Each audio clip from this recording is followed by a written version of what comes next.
Professor Pigou ने राष्ट्रीय आय को निम्नलिखित प्रकार से परिभाषित किया है।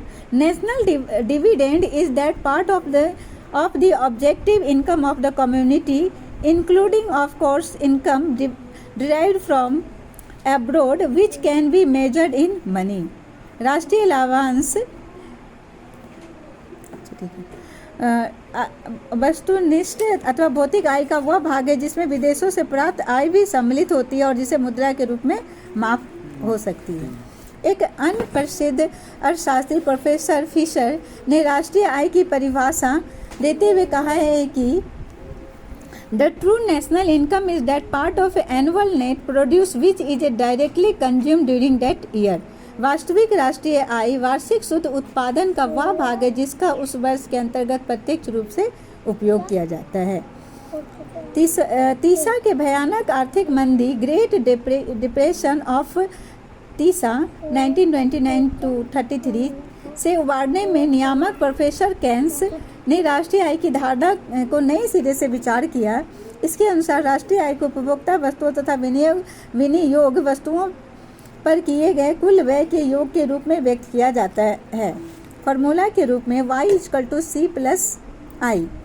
y = राष्ट्रीय आय नेशनल इनकम, c उपभोग अव्यय कंजम्पशन एक्सपेंडिचर और i विनियोग investment. National income, consumption expenditure और इन्वेस्टमेंट। तो क्या होता है राष्ट्रीय आय क्या हो गया consumption expenditure plus investment = national income.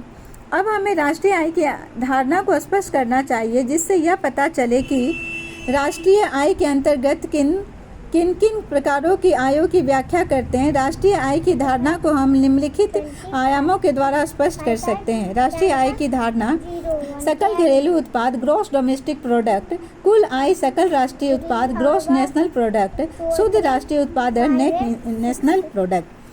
Bharat में सांख्यिकी विभाग के अंतर्गत केंद्रीय सांख्यिकी संगठन सेंट्रल स्टैटिस्टिकल ऑर्गेनाइजेशन राष्ट्रीय आय के आंकलन के लिए उत्तरदायी है।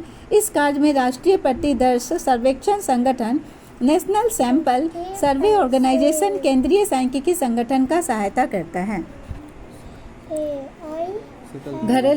सकल घरेलू उत्पाद ग्रॉस डोमेस्टिक प्रोडक्ट किसी देश में किसी दिए हुए वर्ष में वस्तुओं और सेवाओं का जो कुल मात्रा उत्पादित की जाती है उसे सकल घरेलू उत्पाद GDP कहा जाता है। The total quantity of goods and services produced in an economy in a given year is called a gross domestic product। एक देश की सीमा के अंदर किसी भी दी गई समय अवधि प्राय एक वर्ष लेखा वर्ष में उत्पादित समस्त अंतिम वस्तुओं तथा सेवाओं का कुल बाजार या मौद्रिक मूल्य उस देश का सकल घरेलू उत्पाद GDP कहा जाता है।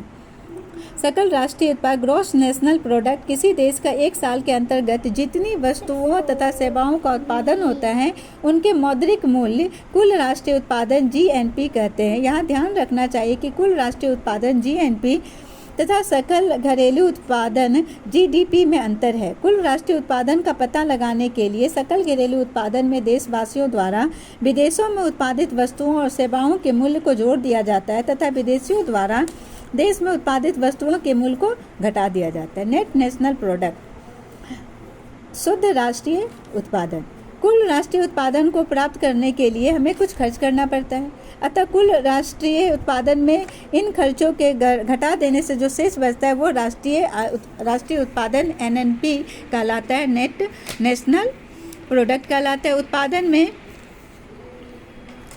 उत्पादन के बीच में इसका वितरण किया जाता है। कुल राष्ट्रीय उत्पादन GNP में से कच्चे माल की कीमत की पूंजी का घिसावट है ना, मरम्मत पर किए गए व्यय, कर एवं बीमा का व्यय घटा देने से बचत में शुद्ध राष्ट्रीय उत्पादन NNP कहते हैं। भारत का राष्ट्रीय आय और ऐतिहासिक परिवेश। स्वतंत्रता प्राप्ति के पूर्व भारत में राष्ट्रीय आय का अनुमान लगाने के लिए कोई विशेष प्रयत्न नहीं किए गए थे। भारत में सबसे पहले 1868 ईस्वी में दादा भाई नौरोजी ने राष्ट्रीय आय का अनुमान लगाया था। उन्होंने अपने पुस्तक poverty and un British rule in India प्रति व्यक्ति वार्षिक आय 20 रुपये बताया। इसके बाद अनेक विद्वानों ने व्यक्तिगत रूप व्यक्तिगत रूप से भारत की राष्ट्रीय आय तथा प्रति व्यक्ति आय का अनुमान प्रसिद्ध अर्थशास्त्री डॉक्टर वी ए राव के द्वारा 1925-29 के बीच में भारत का राष्ट्रीय आय का आकलन सर्वाधिक प्रचलित था।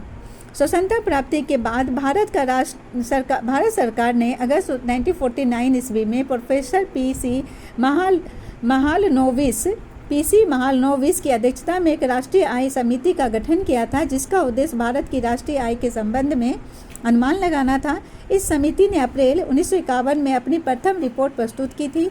इसमें सन 1948 से 1949 के लिए देश की कुल राष्ट्रीय आय 3,650 करोड़ रुपये बताई गई। प्रति व्यक्ति आय 246.9 रुपये बताई गई। सन 1954 के बाद राष्ट्रीय आय के आंकड़ों का संकलन करने के लिए सरकार ने केंद्रीय सांख्यिकी संगठन सेंट्रल स्टैटिस्टिक ऑर्गेनाइजेशन CSO की स्थापना की। यह संस्था नियमित रूप से राष्ट्रीय आय के आंकड़ों को प्रकाशित करती है। राष्ट्रीय आय के सृजन में अर्थव्यवस्था के तीनों क्षेत्रों का विशेष योगदान होता है।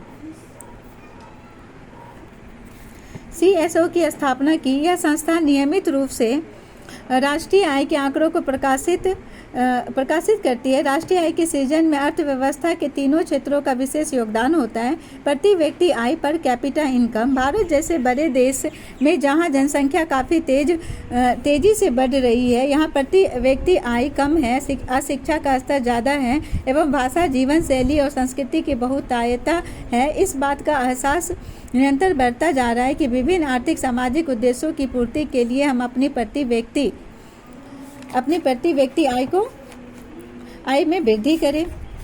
प्रति व्यक्ति आय राष्ट्रीय आय देश की कुल जनसंख्या से भाग देने पर जो भागफल आता है उसे प्रति व्यक्ति आय कहते हैं। इसका आकलन इन प्रकार से किया जाता है। प्रति व्यक्ति आय national income by total population of the country. आओ जाने भारत की राष्ट्रीय आय काफ़ी कम है तथा प्रति व्यक्ति आय का स्तर बहुत नीचा है। विश्व विकास रिपोर्ट वर्ल्ड डेवलपमेंट रिपोर्ट 2009 के अनुसार वर्ष 2007 में भारत की प्रति व्यक्ति आय $950 था, जहां भारत के प्रति व्यक्ति आय अमेरिका के प्रति व्यक्ति आय का लगभग 1/48 है। इसी प्रकार हम विश्व के कुछ देशों के प्रति व्यक्ति आय को निम्न प्रकार से लेते हैं। अमेरिका का $46,040, इंग्लैंड का $42,740, चीन $2,360 और बांग्लादेश $870। ऐसा करके ही हम अपने जीवन को खुशहाल बना सकते हैं तथा अपना जीवन स्तर स्टैंडर्ड ऑफ लिविंग ऊंचा कर सकते हैं। यद्यपि पंचवर्षीय योजना में ग्रामीण अर्थव्यवस्था की काया पलट के लिए अनेक उपाय किए गए, पर जनसंख्या में भारी वृद्धि तथा अन्य व्यवसायों में उस गति में से विकास न होने के कारण